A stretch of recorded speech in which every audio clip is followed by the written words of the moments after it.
Hi everyone, welcome to round 15 of the Paris 1900 tournament. This is another showdown between Emanuel Lasker and one of his rivals, Harry Pillsbury. It is black to move in this position, and I have a question for you guys. You have two choices in this position.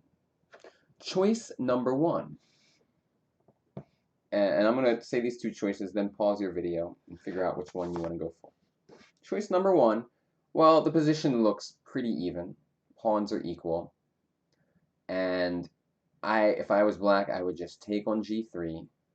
And then when white takes on h5, I would play something like maybe knight e3, rook e2 check, and just go for a draw. I mean, I don't see any reason why black should be able to win this position.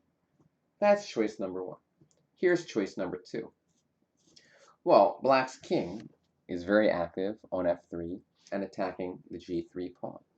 So in my opinion, black shouldn't go for the draw. Black should instead push for the advantage by first defending his h5 pawn with the move rook h1, and only then preparing to capture on g3 afterward. So those are the two choices you can go for. Pause your video, figure out which one you prefer. All right, so in the game, Pillsbury played rook to h5. Rook h5 is a bad move. The best move is to just kind of simplify it with king takes g3, and the game will end up in a draw after maybe something like this. Rook h1, actually, white has the advantage, because after bishop g6, you have no way to defend this h-pawn anyway. If knight f6, rook check wins the knight. So therefore, after king takes, bishop takes, now we're pinning the knight. Bishop f3, take, and white is much better after rook to g6 because your c-pawn is very weak. Your pawns are targets, mine are pretty well defended. And after rook check, king a3, rook c2. White probably has multiple ways to push for an advantage here, but Lasker played the best move.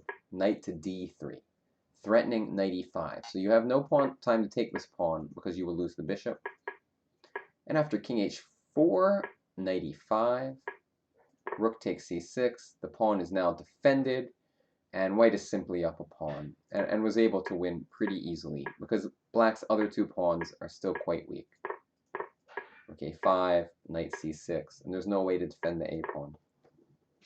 So in this case, in fact, if you wanted to go for the win for black, you were wrong, and you would only be putting yourself in danger. And Lasker was very opportunistic here, took advantage of Pillsbury's mistakes, and won the game, and won the tournament by a pretty clear margin. I believe his final result was something like 14.5 out of 16.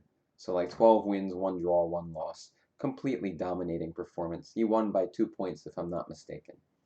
So thanks everyone for watching this tournament. Tomorrow we'll start with another event, and I'm sure it'll be a fun one as well. I don't actually know which one it is, but I will let you know tomorrow. Thanks for watching. Bye-bye.